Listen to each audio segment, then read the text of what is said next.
On the 4th of October, 2020, an affidavit was filed in the city of Richmond with the 4th Circuit, titled Affidavit Regarding Northern and Potus Infections in Support of Petition for Appeal, Informal Brief, in the matter of Webb v. Northern, case number 20-1968, alleging that coincident with filings in the present matter, specifically the affidavit in support of petition for appeal, informal brief, dated the 25th of September, 2020, the following news item appeared in the national press, which has made no mention of any of appellant's various litigations arising from appellee Ralph Northam's COVID-19 response. Virginia Governor Ralph Northam and First Lady Pamela Northam have tested positive for the coronavirus, the governor's office announced Friday. The couple underwent PCR tests Thursday, after a staff member of the governor's residence was diagnosed. The governor does not have symptoms, but Pamela Northam is currently experiencing mild symptoms, a statement from the governor's office says. The Northams will self-isolate for the next 10 days as their health is monitored. Northam will continue to work from the governor's mansion. As I've been reminding Virginians throughout this crisis, COVID-19 is very real and very contagious, Northam said.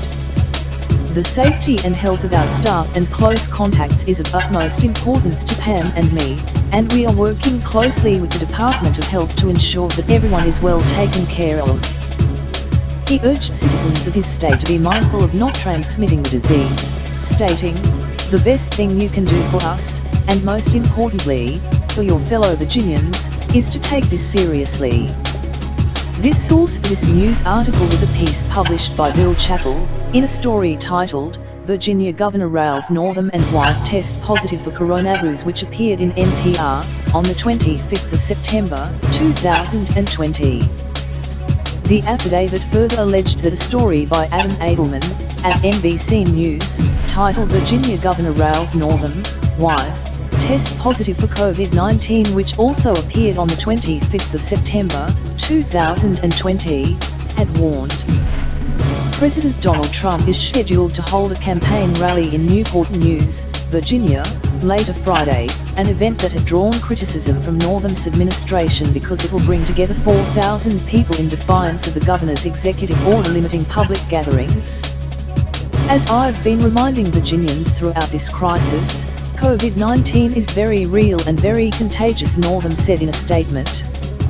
The safety and health of our staff and close contacts is of utmost importance to Pam and me, and we are working closely with the Department of Health to ensure that everyone is well taken care of.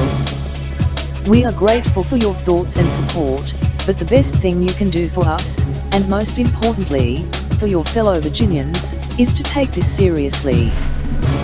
This affidavit proceeded to counter claims that there was any validated findings to support Governor Northam's assertion that COVID-19 was a highly contagious disease, which science had established in the 1980s would be required to set off a super spreader event, and noted that every large sample size tracer contact study had yet validated the pathogen as even an infectious disease.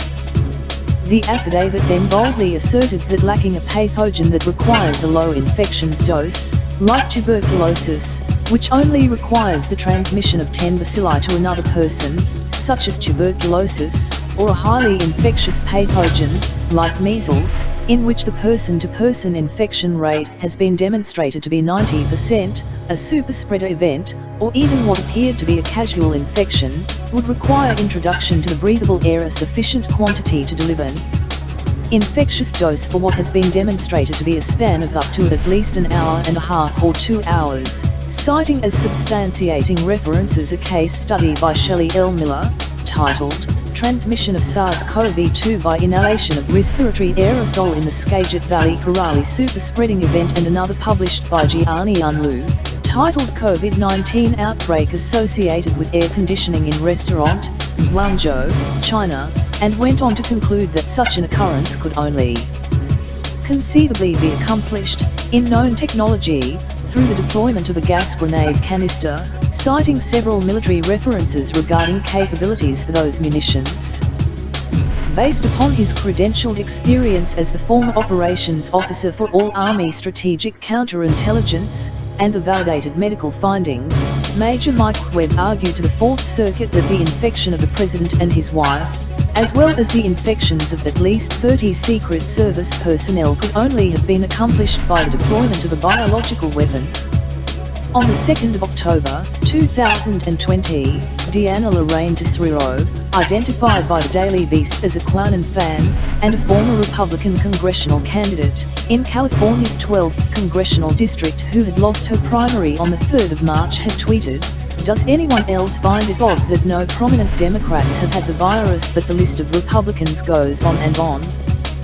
PolitiFact immediately rebuffed the claim on the same day, stating, "She's wrong that no prominent Democrats have contracted the coronavirus." The Daily Beast also cast aspersions regarding crazy conspiracies regarding concerns expressed by Fox News personality Tucker Carlson, who had remarked to the president's son that the timing was, as he described, a little weird. Fox News host Tucker Carlson, who has privately advised the president on several issues, repeatedly suggested that the timing of Trump's infection was a little weird. The Daily Beast also claimed that the last conservative radio host Rush Limbaugh, a recent recipient of the Presidential Medal of Freedom, as they reported, had went all in on boosting the conspiratorial claim,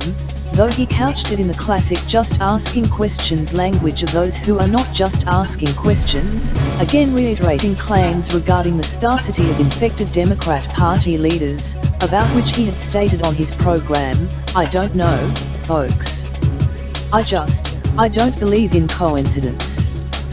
Noting that 2 Republican members of the Senate Judiciary Committee had tested positive for the coronavirus, Limbaugh complained that Democrats are trying to use the growing number of GOP infections to stop Barrett's confirmation to the Supreme Court.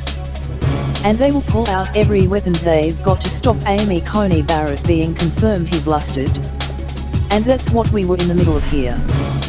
That's what this is all about." However, later in the broadcast, engaging with a caller, Limbaugh went further to specifically describe the attack as bioterror. Similarly, as reported by the Daily Beast, Greg Kelly, a former Fox News personality who now hosts a show on Newsmax TV, which they described as the little-watched right-wing cable network run by longtime Trump pal Chris Ruddy, had asked his viewers if anybody was at all a little bit suspicious of all these Republicans coming down with COVID-19. Kelly was reported to have blared on his Monday night show, "I mean, isn't there at least the possibility of sabotage? Is there? Could there be? I'm not the only one wondering about it," he was reported to have concluded by the Daily Beast. Further, according to the Daily Beast, the far-right blog The Gateway Pundit had posted an entire article wondering why only Republican lawmakers had been infected. The blogger, Joe Hort, was reported to have pondered, "We are not sure why this list is only Republicans, but many Americans are concerned," adding, "It is interesting that only Republicans, including the president, contracted COVID-19 after the debate last week." However, all of these claims were based purely on speculation regarding coincidence, while the affidavit filed with the Fourth Circuit referenced specific, credible medical studies on the COVID-19 pathogen, specific military references regarding capabilities, and incorporated analysis of a former echelon above call strategic counterintelligence officer, who, by coincidence, had played a key staff role during the formation of the intelligence agency that was alleged by ABC News in April to have alerted the president last November. No news story on that legal brief filed in a court of record ever appeared even to acknowledge its existence, and the Fourth Circuit has yet to issue a reply. It is of note that Governor Northam, as well as the Virginia Department of Health, named defendants in the litigation, did not only fail to respond to the claims, but, since June, have adopted the peculiar defense strategy of evading a summons from the United States Marshal to enter an appearance in the case, felonious conduct constituting at least an obstruction of justice, punishable by fine and/or up to 20 years in prison. State Attorney General Mark Herring, currently seeking his party's nomination for re-election, had boasted in August that he had easily defeated at least 15 law firms that had challenged the governor's COVID-19 orders, but he has not yet made any public comments on this litigation.